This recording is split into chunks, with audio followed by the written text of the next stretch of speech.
सोचो अगर तुम्हारा सबसे बड़ा दुश्मन तुम्हारे अंदर रहने लगे तो क्या होगा। एक ऐसी ताकत जो तुम्हें दुनिया का सबसे शक्तिशाली इंसान बना सकती है, लेकिन उसी ताकत की कीमत तो तुम्हारी सोच, तुम्हारी आत्मा और तुम्हारी पहचान। स्पाइडरमैन और वेनम की कहानी सिर्फ एक सुपर हीरो और एलियन मॉन्स्टर की लड़ाई नहीं है। ये कहानी है भरोसे की, धोखे की, गुस्से की और उस अजीब रिश्ते की जिसमें नफरत हुई है, लेकिन एक अनदेखा कनेक्शन भी। मार्वल की दुनिया में बहुत सारे विलन्स आए हैं, लेकिन वेनम अलग था, क्योंकि वेनम सिर्फ स्पाइडरमैन को हराना नहीं चाहता था, वो स्पाइडरमैन का हिस्सा बनना चाहता था। और उससे डरावनी बात, वेनम पीटर पार्कर को किसी भी इंसान से ज्यादा समझता था। आज की इस वीडियो में हम जानेंगे सिम्बायोट आखिर है क्या, स्पाइडरमैन और वेनम की बॉन्डिंग इतनी डेंजरस क्यों है, मूवीज और कॉमिक्स में उनके रिश्ते ने कितनी बार दुनिया बदल दी है, और वो कौन कौन सी कॉन्स्पिरेसी थ्योरीज हैं जिनके हिसाब से वेनम कभी भी स्पाइडरमैन को पूरी तरह छोड़कर गया ही नहीं। तो लाइट्स ऑफ करो, हेडफोन्स लगा लो, क्योंकि ये सिर्फ सुपर हीरो स्टोरी नहीं है, बल्कि एक डार्क रिलेशनशिप की कहानी है।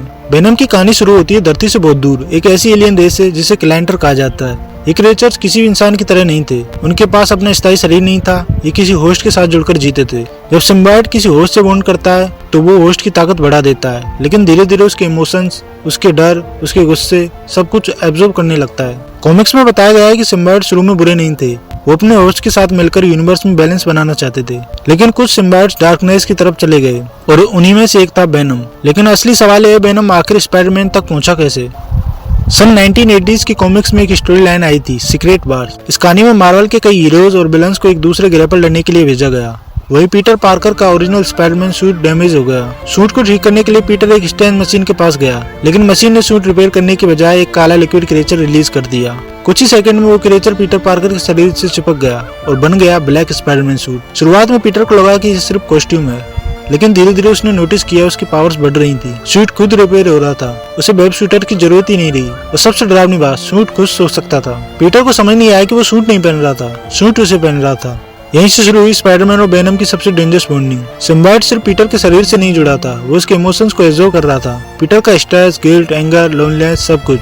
दिन में पीटर एक हीरो था, लेकिन अंदर अंदर वो टूट रहा था। अंकल बेन की मौत का गिल्ट, जिंदगी का प्रेशर और हर वक्त लोगों को बचाने की जिम्मेदारी। सिम्बायोट ने पीटर को इन्हीं इमोशंस को फील की तरह इस्तेमाल किया। धीरे धीरे पीटर ज्यादा एग्रेसिव होने लगा, वो क्रिमिनल्स को पहले से ज्यादा ब्रूटल तरीके से हराने लगा। उसके अंदर कॉन्फिडेंस भी बढ़ा, लेकिन ह्यूमैनिटी कम होने लगी।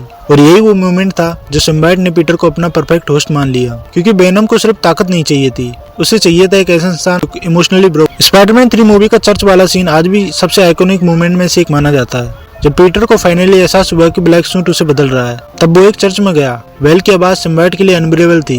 पीटर घंटियों के बीच सूट को अपने शरीर से अलग करने की कोशिश करता है। उस सीन में सिर्फ एक हीरो सूट नहीं उतार रहा था, वो अपनी डार्कनेस से लड़ रहा था। लेकिन उसी वक्त नीचे मौजूद था एडी ब्रोक, एक आदमी जो पहले ही पीटर से नफरत करता था, और यही हेट वेनम के लिए परफेक्ट मौका बन गई। सिम्बायोट ने पीटर को छोड़ा, लेकिन उसकी मेमोरीज, उसकी पावर्स, उसका हेट्रेड अपने साथ ले गया, और फिर जन्म हुआ वेनम का। एडी ब्रोक और वेनम की बॉन्डिंग बाकी होस्ट से अलग थी, क्योंकि दोनों के अंदर कॉमन चीज थी, पीटर पार्कर के लिए हेट। एडी की जिंदगी बर्बाद हो चुकी थी, करियर खत्म, रेपुटेशन खत्म, और हर चीज के लिए पीटर को ब्लेम करने लगा था। दूसरी तरफ सिम्बायोट भी पीटर द्वारा रिजेक्ट किए जाने के लिए हट था। जब ये दोनों मिले तो उन्होंने सिर्फ एक दूसरे के साथ बॉन्ड नहीं किया, उन्होंने एक दूसरे की नफरत को एम्पलीफाई किया।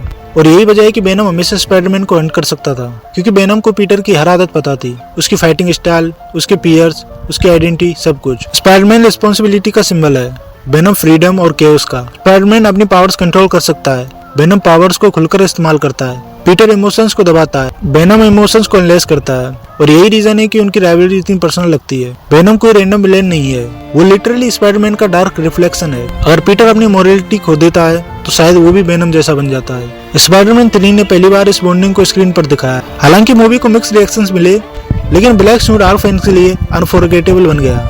उसके बाद सोनी ने वेनम को अलग यूनिवर्स में डेवलप करना शुरू किया। 2018 की वेनम मूवी में एडी ब्रोक और सिम्बायोट का रिश्ता पूरी तरह एक्सप्लोर किया गया। ये सिर्फ हॉरर मॉन्स्टर की कहानी नहीं थी, ये 2 ब्रोकन पर्सनैलिटीज की कहानी थी जो एक दूसरे के बिना अधूरे थे। मूवी में वेनम कई बार एडी को बचाता है, लेकिन कई बार उसे मैनिपुलेट भी करता है, यानी उनकी बॉन्डिंग टॉक्सिक भी है, इमोशनल भी, और यही चीज ऑडियंस को इंटरेस्टिंग लगती है। वेनम लेट देयर भी की रेंज में सिम्बायोट का एक और डार्क साइड देखने को मिला। कार्नेज सिर्फ वेनम से ज्यादा पावरफुल नहीं था, बल्कि ज्यादा अनस्टेबल भी था। गैलेक्टस, कैसिडी और कार्नेज का बॉन्ड इतना डेंजरस था क्योंकि दोनों ऑलरेडी वायलेंट थे। ये मूवी इनडायरेक्टली एक बड़ी बात रिवील करती है, सिम्बायोट अपने होस्ट की पर्सनैलिटी को सिर्फ अट्रैक्ट नहीं करता, बल्कि उसे मल्टीप्लाई भी कर देता है। अगर होस्ट अंदर से अच्छा है तो सिम्बायोट प्रोटेक्टिव बन सकता है, अगर होस्ट वायलेंट है तो सिम्बायोट नाइटमेयर बन सकता है। स्पाइडरमैन नो वे होम के पोस्ट क्रेडिट सीन ने फैंस को शॉक कर दिया। एमसीयू यूनिवर्स में वेनम का एक छोटा सा हिस्सा पीछे रह गया था, यानी टेक्निकली सिम्बायोट अब एमसीयू में मौजूद है और यही चीज फ्यूचर में स्पाइडरमैन मूवीज के लिए यूज सेटअप बन गई है। फैंस का मानना है कि टॉम हॉलैंड वाला पीटर पार्कर फ्यूचर में ब्लैक सूट पहन सकता है और अगर ऐसा हुआ तो एमसीयू का स्पाइडरमैन पहले से कहीं ज्यादा डार्क बन सकता है। क्या वेनम अभी भी पीटर पार्कर से जुड़ा है? अब आते हैं सबसे इंटरेस्टिंग थ्योरीज पर। कुछ फैंस का मानना है कि वेनम कभी भी पीटर पार्कर को पूरी तरह भूल नहीं पाया क्योंकि सिम्बायोट मेमोरीज ऑब्जर्व करता है। जब वेनम पीटर पार्कर से जुड़ा था तब उसने पीटर की फीलिंग्स, फियर्स और मेमोरीज सब कुछ महसूस किया था, यानी वेनम टेक्निकली पीटर का इमोशनली कॉपी बन चुका था। इस थ्योरी के हिसाब से वेनम हमेशा सबकॉन्शियसली पीटर की तरफ अट्रैक्ट हो रहा था, इसलिए हर यूनिवर्स में उनका कनेक्शन बार बार बनता है। कुछ कॉमिक रीडर बिलीव करते हैं कि ब्लैक सूट आर्क के बाद पीटर परमानेंटली बदल गया है। उनके हिसाब से सिम्बायोट ने पीटर के डीएनए को टेम्परेरी अट्रैक्ट किया था और शायद इसी वजह से बाद की स्टोरीज में पीटर ज्यादा स्ट्रॉन्ग और अग्रेसिव दिखा है। हालांकि मार्वल ने इसे ऑफिशियली कंफर्म नहीं किया है, लेकिन फैंस आज भी इस थ्योरी को डिबेट करते हैं। वेनम सिर्फ स्पाइडरमैन को हराना नहीं चाहता था, वो उसे समझता भी था। कई कॉमिक्स में वेनम खुद को हीरो साबित करने की कोशिश करता है, लेकिन क्यों?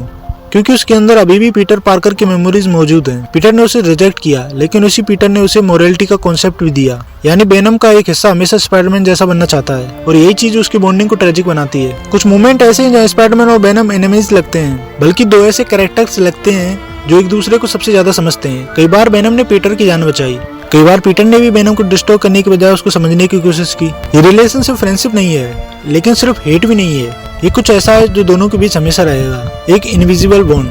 अब इमेजिन करो अगर पीटर कभी सिम्बायोट को रिमूव ही नहीं करता तो क्या होता? शायद शुरुआत में सबसे पावरफुल स्पाइडरमैन बनता, क्राइम प्रैक्टिकली खत्म हो जाता, लेकिन धीरे धीरे पीटर अपनी इम्यूनिटी खो देता, वो फियर के जरिए जस्टिस देने लगता और शायद इवेंचुअली खुद विलेन बन जाता। और यही वजह है कि ब्लैक सूट स्टोरी लाइन इतनी आइकॉनिक है, क्योंकि ये सिर्फ पावर्स की कहानी नहीं है, टेम्पटेशन की कहानी है। ये सवाल आज भी फैंस को डिवाइड करता है, वेनम हीरो है या विलन? वेनम इनोसेंट लोगों को बचाता भी है, लेकिन कई बार ब्रूटल वायलेंस भी करता है। असल में वेनम कोई हीरो नहीं है, ना ही कोई विलन, वो एक एंटी हीरो है। उसकी मोरालिटी उसके होस्ट पर डिपेंड करती है और यही चीज उसे मार्वल की सबसे यूनिक कैरेक्टर में से एक बनाती है। अगर फ्यूचर में एमसीयू मूवीज में स्पाइडरमैन और वेनम ऑफिशियली मिलते हैं तो शायद हमें कॉमिक्स वाला ब्लैक सूट आर्क फिर देखने को मिले, लेकिन इस बार स्टेक्स पहले से ज्यादा बड़े होंगे। टॉम हॉलैंड वाला पीटर पार्कर पहले ही इमोशनल ट्रॉमा से गुजर चुका है। आंट मे की मौत, दुनिया का उसे भूल जाना, लोनलीनेस, यानी सिम्बायोट के लिए परफेक्ट इमोशनल टारगेट। एक साइड रिस्पॉन्सिबिलिटी की है तो दूसरी साइड एंगर और फ्रीडम की। हर इंसान के अंदर दोनों मौजूद हैं और शायद इसी वजह से लोग वेनम को इतना रिलेट करते हैं, क्योंकि वेनम वो साइड है जिसे लोग नॉर्मली छुपा कर रखते हैं। स्पाइडरमैन और वेनम की बॉन्डिंग मार्वल हिस्ट्री की सबसे यूनिक रिलेशनशिप में से एक है।